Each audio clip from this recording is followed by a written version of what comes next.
معراج میں حضور کی 4 شانیں ظاہر ہوئی اس بیت المقدس میں۔ پہلی شان یہ کہ آپ خاتم الانبیاء ہیں،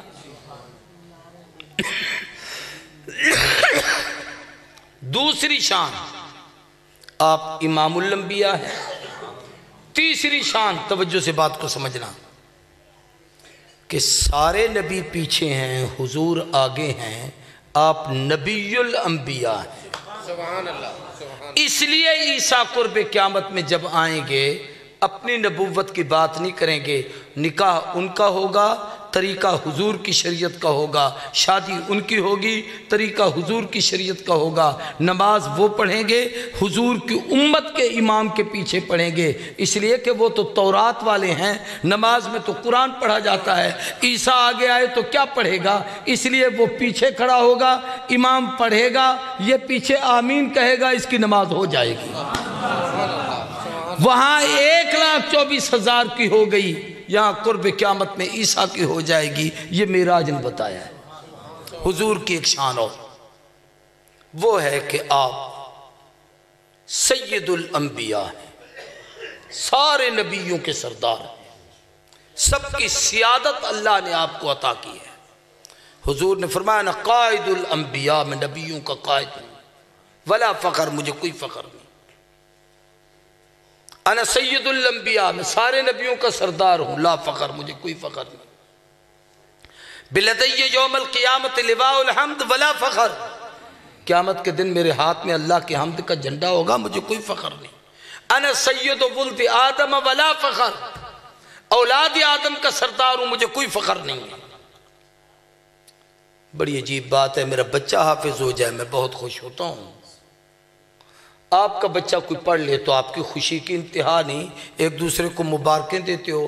حضور کائنات کے سردار ہیں، انا اول شافع و مشفع، قیامت کے دن سب سے پہلے سفارش میں کروں گا، سب سے پہلے شفاعت میری قبول ہوگی، سب سے پہلے سجدہ میں کروں گا، میرا رب کہتا ہے یوتی کا رب کا فترزا، محمد تجھے راضی کریں گے، اتنا بڑا انعام مل رہا ہے، فخر کیوں نہیں ہے؟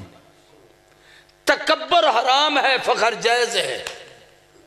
تکبر ہے ساڑھے ورگا کوئی نہیں، فخر یہ ہے کہ اللہ نے بڑا انعام دیا ہے جی، ہم جتنا اس کا شکر ادا کریں کم ہے، یہ اس کا کرم ہے، اس نے اللہ نے اچھے کپڑے دیے اس لیے پہنتا ہوں، اچھا کھانے کو دیا ہے اس لیے کھاتا ہوں، یہ فخر ہے اور سنت ہے، ثواب ہے، جائز ہے، تکبر حرام ہے۔ لیکن حضور کو فخر کیوں؟ میرا سوال سمجھ رہے ہو؟ حضور کو فخر کیوں نہیں؟ اس لیے کہ فخر آدمی اس چیز پر کرتا ہے جس کے متعلق اس کو اندیشہ ہو کہ پتہ نہیں یہ مجھے ملتی ہے کہ نہیں، مل جائے تو پھر آدمی خوش ہوتا ہے، فخر کرتا ہے۔ بچے ہمارے مدارس کے آج کل امتحان دے رہے ہیں، جب رزلٹ آئے گا اور پاس ہو جائیں گے تو پھر خوشی ہوگی، اس لیے کہ وہ سمجھتے ہیں کہ ہمارا اتنا ذہن نہیں، حافظہ نہیں، پتہ نہیں اساتذہ کیا سوال لکھیں گے، کتنے بڑے بڑے شیخ الحدیث اور مفتیان عظام ان پرچوں کو بناتے ہیں، وہ کیسے سخت مزاج ہوتے ہیں، کیسے دیکھتے ہیں، کتنے نمبر دیتے ہیں، اگر نمبر اچھے مل گئے تو خوشی کی انتہا نہیں۔ حضور کو فخر اس لیے نہیں ہے، توجہ سے بات کو سمجھنا، کہ یہ جتنے منصب ہیں میرے نبی کی شان سے کم ہیں، مصطفیٰ کا درجہ اس سے بھی اونچا ہے۔ سبحان اللہ، سبحان اللہ۔ سمجھو سمجھو سمجھو، جھنڈے کو تو فخر ہے کہ میں محمد کے ہاتھ میں آیا، نبی کو فخر نہیں کہ میں نے جھنڈا اٹھایا ہے۔ تم سارے دیوبندی بڑی دبند طریقے سے کہتے ہو شبیر احمد عثمانی نے پاکستان کا پرچم اونچا کیا تھا، علامہ ظفر احمد عثمانی نے مشرقی پاکستان میں پرچم اونچا کیا تھا، ہم نے پرچم پاکستان کا لہرایا ہے، ہمارے بڑوں نے لہرایا، ہم فخر کرتے ہیں۔ وہاں حضور نے اس لیے نہیں کیا کہ حضور سے پرچم کا مقام اونچا نہیں، پرچم کو فخر ہے کہ محمد کے ہاتھ میں آیا، امت کو فخر ہے کہ ہم حضور کے حصے میں آئے ہیں۔ اب میں ایک بات آپ سے سمجھ، حضور کو کس پر فخر ہے؟ حضور کے فخر کی چیز کیا ہے؟ غور سے میری بات کو سمجھیں۔ وہ ہے سبحان الذی اسرا بعبدہ، مقام عبدیت کہ تو سبحان بن، میں عبد بنوں، تو خالق بن، میں مخلوق بنوں، تو مالک بن، میں مملوک بنوں، تو رب بن، میں تیرا بندہ بنوں، پھر میں ساجد بنوں، تو مسجود ہو، میں عابد بنوں، تو معبود ہو، میں تیرے دروازے پہ جھکوں اور تیرے سامنے جبین نیاز جھکا کے کہوں کہ اللہم اے میرے رب، میں انی عبدکا و ابن عبدکا و ابن امتکا و ناصیتی بیدکا، میں تیرا بندہ، تیرے بندے عبداللہ کا بیٹا، تیری باندی آمنہ کا لال، میری پیشانی تیرے قبضہ قدرت میں ہے، جدھر چاہے پھیر دے، مجھے اس پر فخر ہے کہ میں رب کا بندہ ہوں۔ الفقر فخری، رب کے سامنے محتاج ہو کے مانگنا یہ محمد کے لیے سب سے بڑا فخر ہے۔ بس یہی وہ نعمت ہے جس سے آپ اور ہم محروم ہیں۔ لوگوں سے بھیک مانگتے ہیں، خدا سے کبھی دعا نہیں مانگتے، لوگوں سے سوال کرتے ہیں، کبھی رب کے سامنے اپنا سوال نہیں کیا۔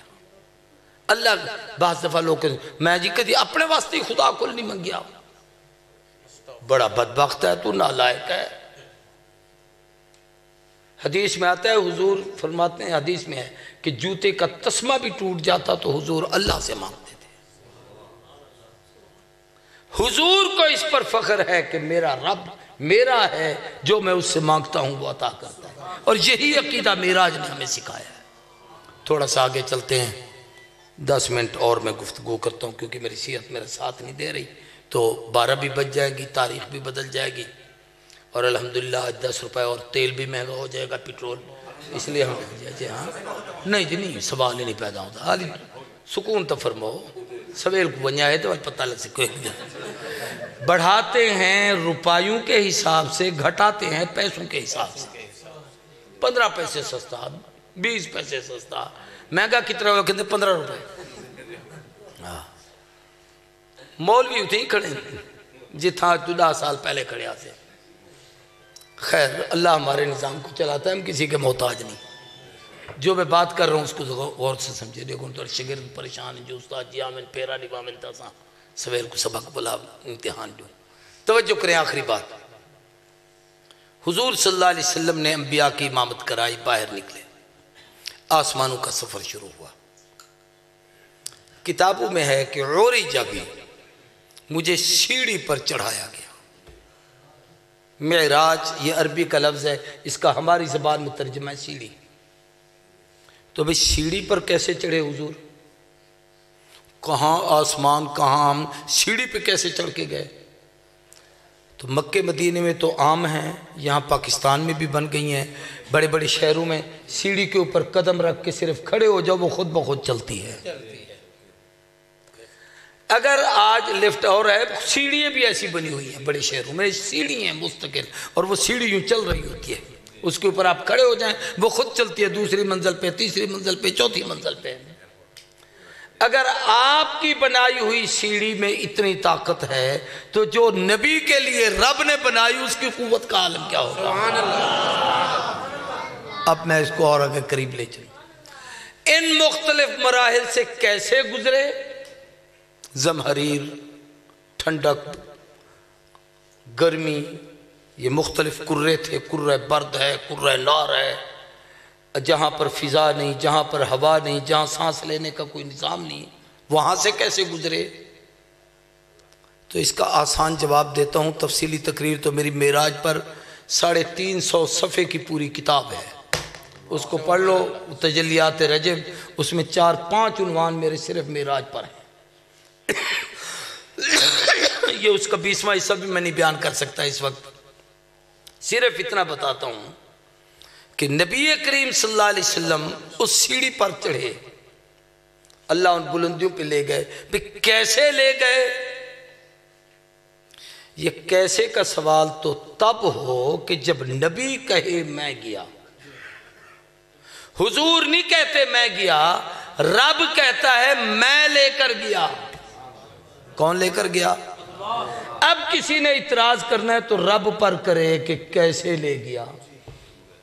تو کہتا ہے جیسے میں نے تجھے گندے سے قطرے سے اتنا خوبصورت انسان بنایا ہے، جیسے آدم کو آسمان سے زمین پہ لایا ہوں، جیسے پانی کے قطرے سے خوبصورت انسان بنا دیا ہے، جتنی چھوٹی سی گٹھلی سے اتنا بڑا درخت بنایا ہے، اس نے رات کے ذرے میں محمد کو عرش دکھا دیا ہے.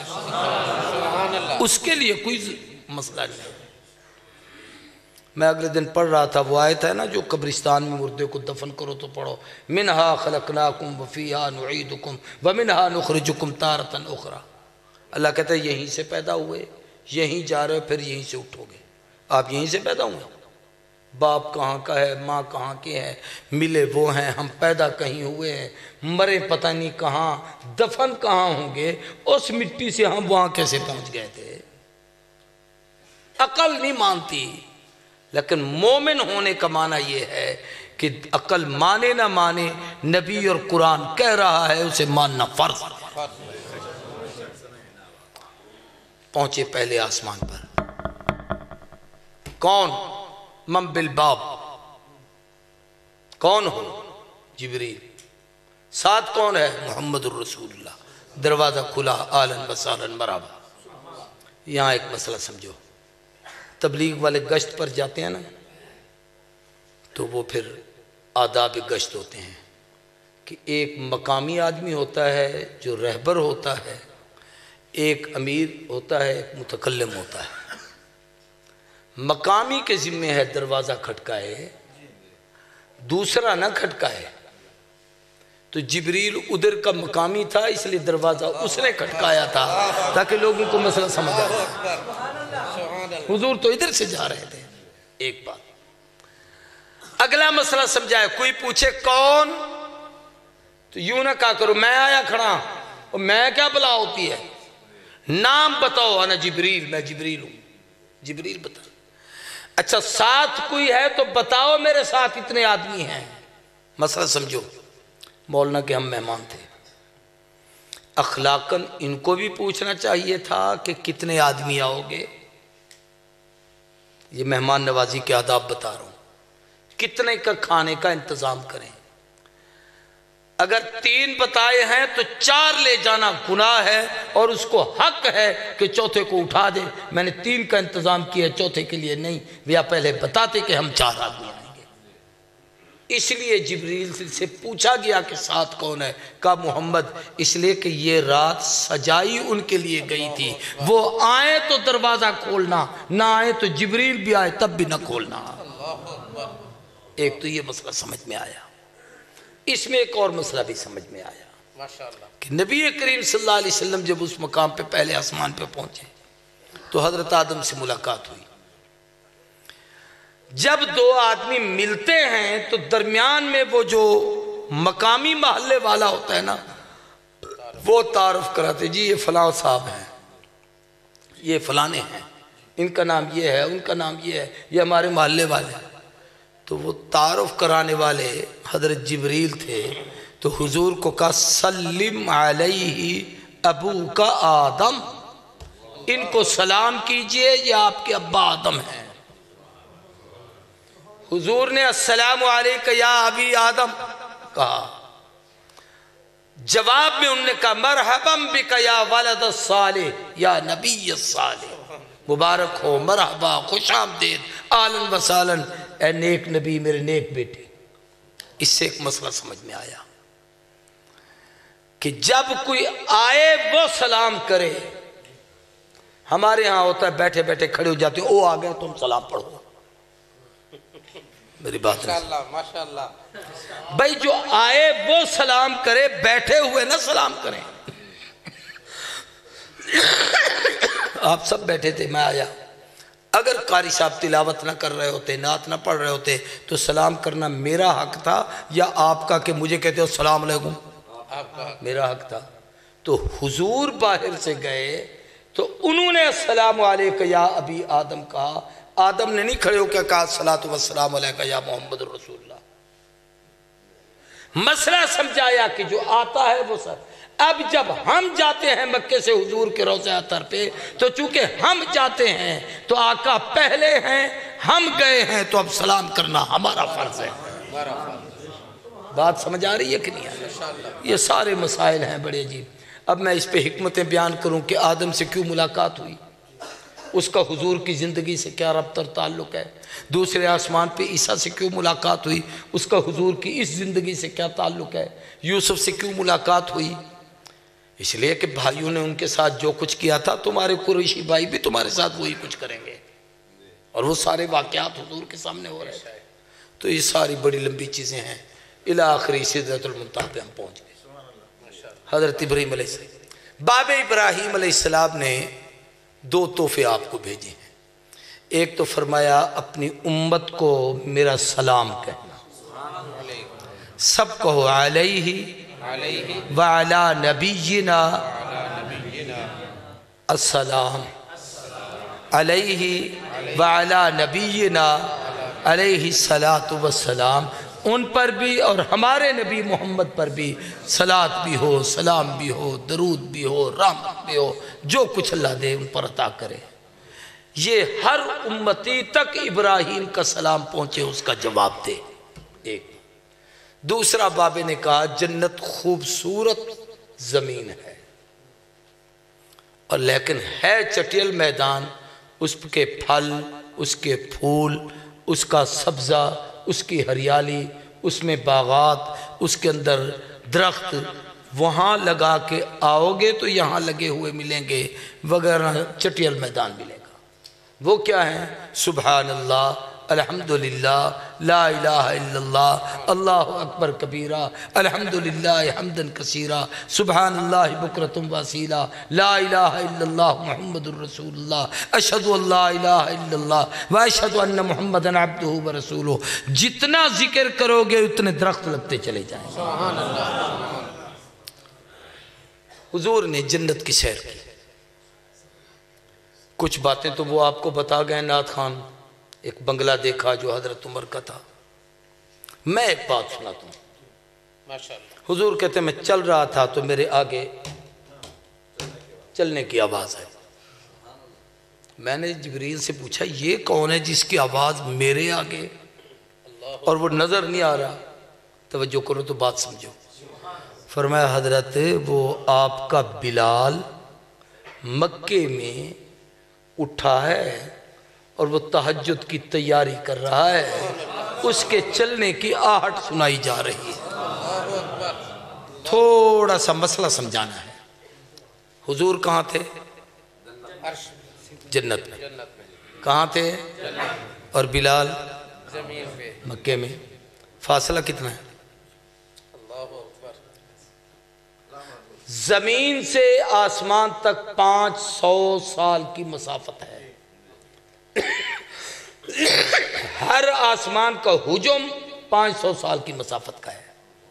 1000 سال، دوسرے آسمان پہ پہنچو 1000 سال، تیسرے آسمان پہ پہنچو 1000 سال، چوتھے آسمان پہ پہنچو 7 آسمانوں پہ 7000 سال کا فاصلہ، پھر سدرۃ المنتہا، پھر جنت، انتہا جنت الماوا، وہاں پہ پہنچے ہیں۔ تو حضور جنت میں، بلال ادھر، اس کی آواز وہاں کیسے پہنچی؟ فرمایا جنت میں جانے کے بعد قوا اتنی طاقتور اور مضبوط ہو جاتے ہیں کہ جو نبی چلنے کی آہٹ سن لیتا ہے۔ چلنے کی آواز زیادہ ہے یا بولنے کی؟ چلنے کی، سارے بولنے کی آواز زیادہ ہے۔ آواز بولنے کی زیادہ ہے اور چلنے کی کم ہے۔ تو جو نبی جنت میں ہوتے ہوئے چلنے کی آہٹ سنتا ہے تو وہ جنت میں رہ کر امت کا درود بھی سنتا ہے۔ سبحان اللہ، نعرہ تکبیر، عقیدہ حیات النبی۔ معراج نے بڑے بڑے مسائل حل کیے ہیں۔ بس بھائی اب آخر میں لے چلتا ہوں آپ کو، ایک ہی بات کہی ہے اتنی کافی ہے۔ حضور اوپر گئے،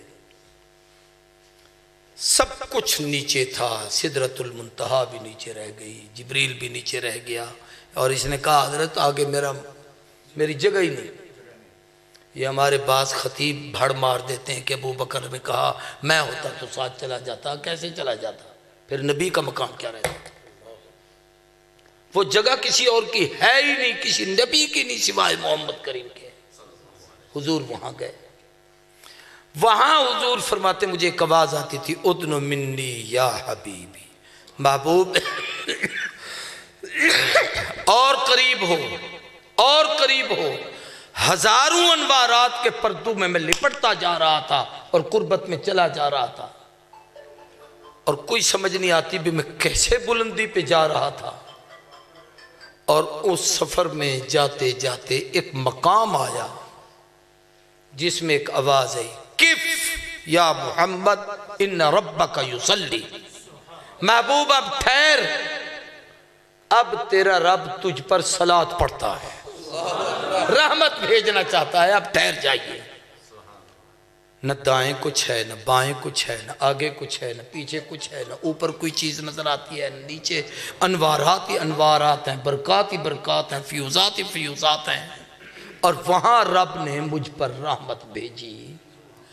کتنی بھیجی، کیا دیا، کتنا دیا.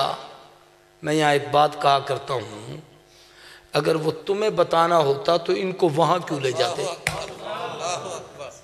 خاص چیز خاص آدمی کو دی جاتی ہے کہ حضرت ذرا تھوڑا جا اکیلا گل سنو، بھئی سب کے سامنے نہیں کہنی. یہی تو وجہ دروازے بند تھے آسمانوں کے. بھئی عام مہمان خانے کا دروازہ کھلا ہے، جلسہ ہے کھلا ہوا ہے، سارے آ جاؤ، لیکن مجھے جہاں لے جا کر انہیں بٹھایا کا دروازہ بند کر دو، کوئی اور نہ آوے. جہاں حضور نے جانا تھا وہاں کسی اور نے نہیں جانا.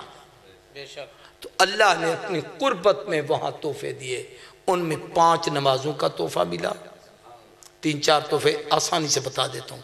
سورت فاتحہ زمین پر بھی ملی، وہاں بھی ملی. آیت الکرسی زمین پر بھی ملی، وہاں بھی ملی.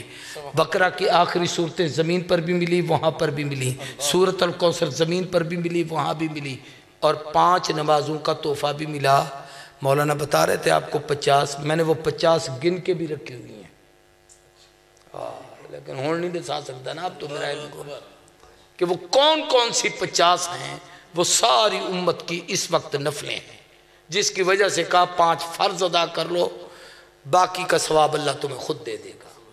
چاشت بھی ہے، اشراق بھی ہے، وابین بھی ہے، تہجد بھی ہے، تحیت المسجد بھی ہے، تحیت الوضو بھی ہے، استسقاء بھی ہے، کسوف بھی ہے، خسوف بھی ہے، صلاۃ الحاجہ بھی ہے، صلاۃ التسبیح بھی ہے.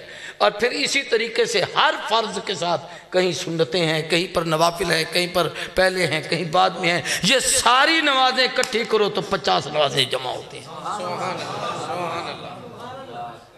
حضرت سیدنا موسیٰ علیہ السلام نے تھوڑی کرائیں. وہ کہہ گئے احسان کیا، میں بھی کہتا ہوں احسان کیا، لیکن سوال اور ہے. ہمارے نبی حضور ہیں اور ہمارے دادا حضرت ابراہیم خلیل ہیں. موسیٰ علیہ السلام کن کے نبی تھے؟ یہودیوں کے. سارے قوم کن کے تھے؟ یہودیوں سے آپ کی کوئی بنتی ہے؟ سوال ہی نہیں پیدا ہوتا. حتیٰ کہ نبی نے کہا عیسائیوں سے تو بنا لینا، یہودیوں سے نہ بنانا. بھئی موسیٰ علیہ السلام کو ہمارے ساتھ کیا ہمدردی ہے کہ ہماری نمازیں معاف کرانے کے لیے آگئے؟ خلیل نے نہیں کروائیں، حضور نے نہیں کہیں. حضور نے تو اس لیے کہ تحفہ ملا ہے، رد کیسے کروں. خلیل نے اس لیے کہ جس نے اپنی جان آگ میں جھانک دی وہ بھی چاہتا تھا ایسے قربانیاں دیں. لیکن کلیم بولنے والے کو کہتے ہیں. ہمارے ہاں کوئی بے تکلف یار ہوں دیں جڑے اوہیں بول پن دیں، ان میں سے موسیٰ کلیم بھی تھے. انہوں نے کہا حضرت تھوڑی کرمائیں. لیکن بھی ہمارے ساتھ کیا ہمدردی ہے یہ سمجھو. ہمارے ساتھ ہمدردی نہیں، کام ان کو اپنا تھا، بہانہ ہمارا تھا. کہہ دو کام ان کو اپنا تھا، بہانہ. وہ کیا تھا کہ جب یہاں تھے تو اللہ کو کہا رب ارنی انظر الیک، اللہ دیدار کرا. رب نے کہا لن ترانی، نہیں دیکھ سکتا، نہیں دیکھنا چاہتا ہوں. فرمایا پھر پہاڑ کو دیکھ. پہاڑ ٹکڑے ٹکڑے، موسیٰ گرے بے ہوش ہو گئے. اب جاتے ہوئے تو سارے نبی ملے، آتے ہوئے اکیلے موسیٰ کیوں کھڑے ہیں؟ علماء نے لکھا ہے اس لیے کہ میں تو نہ دیکھ سکا، راستے میں اس لیے کھڑا ہو گیا ہوں کہ اس کو تو دیکھوں جو دیکھ کے آ رہا ہے۔ اب جب کلیم نے حضور پر وہ انوارات دیکھے تو کہا یہ تو ایک دفعہ گیا ہے، اگر جا کے آئے تو پھر کیا عالم ہوگا، پھر جا کے آئے تو پھر کیا عالم ہوگا۔ بہانہ بنایا کہ امت بہت پیاری ہے، حضرت نمازیں تھوڑی کروائیں، 5 کم ہوئیں، پھر کم ہوئیں، 9 چکر یہ لگے، 10واں پہلا۔ یہ ایک معراج نہیں، ایک ہی رات میں 10 مرتبہ خدا کی قربت میں گئے بھی ہیں، آئے بھی ہیں۔ اسی کو کسی نے کہا تھا، میں کہتا ہوں شاید کلیم نے وہاں کہا ہو، اقبال نے اس کا ترجمہ یہاں یہی کیا ہے، آقا تیری معراج کہ تو لوح قلم تک پہنچا، میری معراج کہ میں تیرے قدم تک پہنچا۔ تو وہاں پہنچ، یہ تیرا معراج، مجھے تیرے قدموں میں جگہ ملے، یہ میرا معراج ہے۔ حضور نے کچھ عورتوں کو دیکھا، فرمایا کچھ گندے مرد، گندی عورتیں، بدبودار حالت، اور جہنم کے بڑے بڑے تندور ہیں، اس میں آگ جل رہی ہے اور اس میں وہ کھول رہے ہیں۔ یہ کون ہیں؟ فرمایا یہ وہ بدبخت لوگ ہیں جو دنیا میں بدکاری کرتے تھے، اپنی پاک باز بیویوں کو چھوڑ کر غیروں سے تعلق رکھتے تھے۔ پھر حضور نے ایک جگہ دیکھا کچھ لوگ گلا سڑا گندا گوشت پڑا ہے، ایک طرف اچھی چیزیں رکھی ہیں، وہ اچھی کو چھوڑ کر گلی سڑی کھا رہی ہیں۔ میں یہ کیا؟ فرمایا جو اپنے گھر کو، اپنی عزت کو، اپنی بیوی کو چھوڑ کر غیروں کی طرف جائے گا، یہ قیامت کے دن اس کا حشر ہوگا۔ پھر کچھ لوگوں کو دیکھا کہ ان کی زبانیں بڑی ہیں، منہ سے نکلی ہوئی ہیں، اور ان کو کینچیوں سے کاٹا جا رہا ہے۔ جبریل یہ کیا ہے؟ فرمایا یہ جو غیبت کرتے تھے۔ پھر کچھ لوگوں کو دیکھا اس کا یہ ہونٹ نیچے اور اوپر کا ہونٹ یوں پیچھے پڑا ہوا ہے، یہ وہ ہیں جو بدگوئیاں ایک دوسرے کی کرتے تھے۔ یہ ان لوگوں کے انجام ہیں، یہ حضور نے بتائے۔ اس لیے حضور نے جنت کے مناظر بھی دیکھے، جہنم کی کیفیات بھی ملاحظہ فرمائی۔ یاد رکھو ایمان بالغیب کا نام ہے کہ بن دیکھے مان لو۔ حضور نے پہلے بن دیکھے مانا، پھر رب نے دکھایا تاکہ نبی اپنا مشاہدہ بھی امت کو بتائے اور اپنا ایمان بھی امت کو بتائے۔ ہمارا ایمان یہ ہے کہ ہم کسی دلیل کے بغیر نبی کی زبان پر یقین کر کے اس کو مان لیں۔ اللہ ہم سب کو عمل کی توفیق دے، آمین کہیں۔ اب ایک بات آپ سے کرتا ہوں، تقریر کا حصہ نہیں، میرا یہ میدان بھی نہیں، میں اس میدان کا آدمی بھی نہیں ہوں، لیکن آپ سے کہتا ہوں یہ مسجد میرے خیال ہے کتنی مشکلوں سے بنی ہوگی۔ اس کی شکل دیکھ کر مجھے ایسے لگتا ہے جیسے کسی کی منت کی گئی ہو، یار اللہ کرے مسجد ہماری بن جائے تاکہ غریب محلے والے یہاں نماز پڑھ سکیں۔ اس کا حلیہ میں دیکھ کے پڑھ رہا ہوں، اور وہ بھی اتنے ماشاءاللہ اچھے لوگ ہوتے ہیں کہ 2 حصے سے زیادہ آپ سے خرچ کروا دیتے ہیں، چوتھائی آپ کو دے دیتے ہیں، اور احسان تم پر لگا کے تختیاں اپنی لگا دیتے ہیں۔ خیر یہ کچھ لوگوں کا مزاج ہوتا ہے، اس سے سروکار نہیں۔ اہل محلہ یہاں جتنے بیٹھے ہو یا شہر کے کوئی دوست آئے بیٹھے ہو تو ماشاءاللہ یہ 3 بھائی یہاں محنت کر رہے ہیں اور اپنا ایک ادارہ بھی بنا کر چلا رہے ہیں۔ کیا نام ہے مدرسے کا؟ یہی مدرسہ ہے، واہ، عیدگاہ اصحاب آل محمد، واہ بھائی واہ۔ تو آپ ان کے معاون بنے۔ وہ کیا تعاون ہے؟ جتنے دوست یہاں بیٹھے ہیں ہر آدمی اپنی استعداد کے مطابق ماہانہ یہ سوچ کر کہ یار میں مثال کے طور پر 1000 روپے اللہ کے راستے میں مہینے کے بعد دے سکتا ہوں، میں 500 دے سکتا ہوں، اپنا نام لکھوائے یا آج نوٹ کر لیں اور پھر آپ ان کو دیا کریں، یا آپ کی مسجدوں پر خرچ ہوگا، یا اتنے پنکھے لگتے ہیں، ان کے بلب اپنا کیا بل آتے ہیں، باقی ضرورتیں پوری ہوتی ہیں، یہ دن رات یہی کام ہوتا ہے۔ تو آپ لوگ اس دین کے معاون بنے۔ کون ہمت کرتا ہے؟ پہلا نام کون دیتا ہے؟ اے بند کر دو، اس میں پھر لوگ دیکھیں گے مولوی بھیک مانگ رہا ہے۔ ہاں بھائی ماہانہ، اللہ قبول کرے۔ جزاک اللہ بابا۔ دیکھو جی بزرگ آدمی ہیں، انہوں نے ابتدا کر دیا ہے۔ کیڑے ہونے دا نا؟ اچھا ہاں بھئی، اور کون ہے بھئی؟ عبدالوہاب صاحب 500 روپے ماہانہ۔ کیا نام ہے صحیح؟ فاروق چوہان صاحب 1000۔ وہ جڑا پروں کرسی تے بیٹھے، امام مفتی بیٹھے، کرسی تمہیں اللہ کے نام پر انہیں دی ہے، بتاؤ نا کتنی؟ مجھے بتاؤ۔ 1000 روپے بابا ٹھیک کہہ رہے ہیں، 1000 روپے اس کا بھی لکھو ہر مہینے، کوئی بڑی بات نہیں۔ اگلے دن ہمارے مدرسے میں 2 بچوں نے قرآن ختم کیا ہے۔ ہمارے یہاں کوئی لمبی تقریب نہیں کرتے، ہم ان کے رشتہ داروں کو لکھو جی عبداللہ۔ تو میں نے کہا کہ بھئی ان بچوں کے والدین کو بھی بلوا لو۔ پتہ چلا کہ وہ دونوں بچے یتیم تھے، ان کا والد نہیں تھا۔ تو میں نے اپنے بیٹے کو، بڑے کو، مولوی محمد احمد جو میرے مدرسے کے نظام کو چلاتا ہے، میں نے اسے کہا جاؤ ان بچوں کے کپڑے لو، سلواؤ، پھر محلے والوں کو دعوت دو، کھانے کا انتظام کرو، تاکہ یہ بچے یہ نہ کہیں کہ ہمارے ختم پر کوئی نہیں تھا۔ عبداللہ بن مسعود میں ایک طالب علم خانپور پڑھتا رہا، اس سال دورہ حدیث اس نے کیا۔ کچھ عرصہ پہلے اس کے والد فوت ہو گئے۔ مفتی حبیب الرحمن درخواستی نے مجھے کہا کہ یار یہ بچہ ایسا ہے، میں نے کہا یہ آپ میرے سپرد کر دیں، اس کے سارے اخراجات میں دیا کروں گا۔ جنہوں نے دین پڑھا ہے اور جن کو قدر ہے ان کو پتہ چلتا ہے کہ اس راستے میں خرچ کرنے پہ خدا کیا دیتا ہے۔ میں آپ کو اپنی طالب علمی کے واقعات بتاؤں تو آپ حیران ہو جائیں گے۔ نہیں اب ٹائم اتنا نہیں کہ ایک سنا دے، توجہ بھی، ہاں ہمت کریں جی۔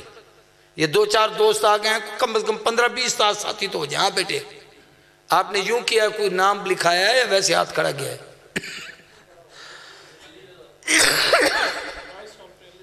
علی رضا، ماشاءاللہ۔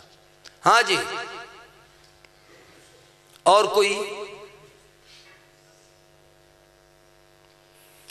میرے خیال ہے اگر یہ پیسے جمع ہو جایا کریں نا جی تو انشاءاللہ آپ کو کہیں سے اور مانگنے کی ضرورت نہیں پڑے گی۔ واہ بھائی واہ، چلو اور 500 اور آ گئے۔ اے اللہ قبول کر، آمین کہو۔ یار میں ایک چھوٹی سی دعا مانگتا ہوں، مجھے اتنا یقین ہے کہ یہ وہ وقت ہے معراج کے بیان کرنے کے بعد کا کہ اس وقت دعا رد نہیں ہوتی۔ پھر مسافر کی، پھر رب کے گھر میں، پھر حضور کی سیرت پر، اور پھر مسجد کے حوالے سے۔ اے اللہ جو جو نام لکھوا رہے ہیں ان کے حق میں 3 دعائیں قبول کر لے۔ پہلی دعا تو یہ ہے کہ اے اللہ ان کو مرنے سے پہلے حرمین دکھا دے، مکہ مدینے کی زیارت کرا دے۔ دوسری یہ ہے کہ موت کے وقت ایمان کی سعادت دے دے۔ تیسری یہ ہے کہ قیامت کے دن حضور کی شفاعت کے ساتھ بغیر حساب کتاب کے آقا کے ساتھ جنت کا داخلہ دے دے۔ اے اللہ جس کے حق میں قبول کرے اسے نام لکھوانے کی توفیق دے دے۔ اور میں ایک بات بتاتا ہوں، اب جو نام لکھوائیں گے اور جن نے لکھوایا ہے ان کے چہرے دیکھ لو، موت نہیں آئے گی جب تک یہ مکہ مدینہ نہیں دیکھیں گے۔ اس لیے کہ اگر ان کو اللہ قبول نہ کرتے یہ نام ہی نہ لکھواتے۔ ہاں بھائی اب کون کھڑا ہوتا ہے؟ ہاں جی، او یار تو کھڑا ہو جا، تیرا چہرہ ہم دیکھیں، لوگ تجھے دیکھیں، کھڑا ہو ماشاءاللہ۔ ادھر سے بھی کسی بچے نے لکھوایا، کھڑے ہو جو بیٹے، 500 روپے۔ بھائی خیال کیا کرنا ہی نہ ہوئے بھی مولوی سائیکل موٹر توڑے پیچھو بھجیں دا رہا ہوئے تو 500 تیل اتنی کپ جاوے۔ الحمدللہ 250 روپے لیٹر جہاں تیل ملتا ہو تو پیسے خود دینے ہیں۔ ہاں بھائی واہ بھائی واہ، سودا دست بدستی دے آئے تے نہیں ملنے رقم اداری ہے۔ چلو یار میں بھی کر لو جی، میں ایک کردہ پیا، کچھ نقد بھی دے دو ماشاءاللہ۔ لکھانے والے ادھر دیں، باقی ادھر نقد دے دیں، ثواب کمائیں۔ چلو مسجد میں حصہ ڈال دیں، مدرسے میں حصہ ڈال دیں، کسی کھاتے میں آپ حصہ ڈال دیں، انشاءاللہ ثواب ملے گا۔ یا باہر گاڑی کھڑی ہے، اس میں یہ میرا کیلنڈر ہے حضور کی سیرت پر، جس میں نبی کریم صلی اللہ علیہ وسلم کی 63 سالہ زندگی، آپ کے اصحاب، ازواج، خاندان، کاتبان وحی، دربار رسالت کے سفیر، 27 جنگوں میں شرکت، 63 سالہ زندگی کا نچوڑ ہے۔ یہ آپ کو باہر سے ملے گا۔ ایک خط ہے جو حضور نے جنات کے نام لکھوایا تھا، جس گھر میں ہو جن جادو کے اثرات سے وہ گھر محفوظ رہتا ہے۔ اور یہ میری کتاب ہے خطبات برطانیہ، میری برطانیہ کی تقریریں ہیں۔ پڑھے لکھے دوست ان کی تقریروں کو لیں، پڑھیں، انشاءاللہ فائدہ ہوگا۔ اور جن کے بچے دینی مدرسوں میں پڑھتے ہیں، اگر وہ ثالثہ رابعہ پڑھے ہوئے ہیں تو 5 مارچ سے ہمارے مدرسے کا سالانہ ایک تربیتی کورس ان کو تقریروں کا میں پڑھاتا ہوں اور اس میں اسلوب خطابت سکھاتا ہوں۔ وہ شروع ہو رہا ہے، اپنے بچوں کو بھیجیں، انشاءاللہ ان کی ضیافت بھی کریں گے، عزت بھی کریں گے، ان کو پڑھائیں گے بھی صحیح۔ آپ کے مولانا عبید اللہ بھی ہمارے ہاں سے ہوا ہے۔ بھائی دعا کے بغیر جانا نہیں، بیٹھ جاؤ دعا کرتے ہیں۔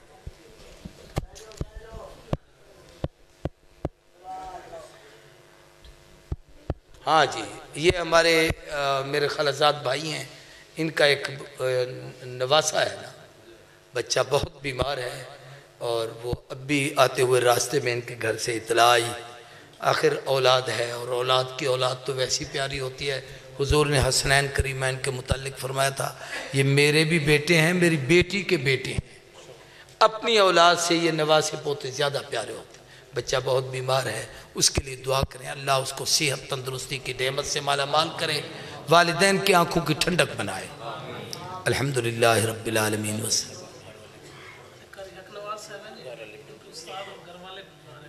ہاں، ان کے لیے بھی مولانا بتا رہے ہیں، ان کے گھر کے لیے بھی، ہم سب کے لیے۔ میں بھی خود مریض ہوں، ہمارے گھر۔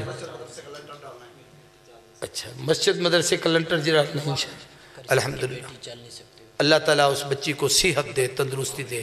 الحمدللہ رب العالمین والصلاة والسلام علی سید الانبیاء والمرسلین۔ اللہم بارک لنا فی امورنا ودیننا ودنیانا، اللہم ارزقنا رزقا واسعا حلالا طیبا بغیر حساب، اللہم اشف مرضانا ومرضى المسلمین، اللہم اعنا علی ذکرک و شکرک و حسن عبادتک۔ اے اللہ، جو کہا سنا عمل کی توفیق عطا فرما۔ یہ جتنے دوست ہیں ہم میں سے جو مریض ہیں، جن کے عزیز بیمار ہیں، جن کے بچے بیمار ہیں، جن دوستوں نے دعاؤں کے لیے کہا، خالق کریم مولا تیرے خزانے میں تو کوئی کمی نہیں۔ اے اللہ، ہمارے اٹھے ہوئے ہاتھوں کو قبول کر، حضور کے اس معراج کے تذکرے کی برکت سے دعائیں منظور فرما، ان سب کو شفا عطا فرما، بے روزگاروں کو رزق عطا فرما، تنگ دستوں کو وسعت عطا فرما، کمزوروں کو قوت عطا فرما، بزدلوں کو جرأت عطا فرما، پریشان حال لوگوں کی پریشانیاں دور فرما۔ اے اللہ، پوری امت کے حال پر کرم فرما دے، رحم کا فیصلہ فرما۔ اے اللہ، سب کو صحت اور شفا عطا فرما۔ دین دنیا آخرت کی ساری بھلائیاں خیریں جو حضور نے اس امت کے لیے مانگی ہمیں نصیب کر، ہر شر اور برائی جس سے حضور نے پناہ مانگی ہمیں پناہ عطا فرما۔ ہماری مساجد کی، مدارس کی، خانقاہوں کی، درسگاہوں کی، تعلیمی اداروں کی، پڑھنے والوں کی، پڑھانے والوں کی، اے الہ العالمین سب کی حفاظت فرما۔ اے اللہ، سب کو اس کی بہتر جزا عطا فرما۔ اے الہ العالمین، جتنے دوستوں نے یہ تعاون کے وعدے کیے ہیں، ان سب کو اے اللہ ان کے رزق جان مال میں برکت دے، اور اس تعاون کے ساتھ اس میں برکت عطا فرما دے، اس نظام کو بہتر بنا دے۔ تو راضی ہو، اپنے محبوب کی رضا نصیب فرما دے۔ صلی اللہ تعالیٰ علی خیر خلقہ محمد وعلی آلہ وصحبہ اجمعین۔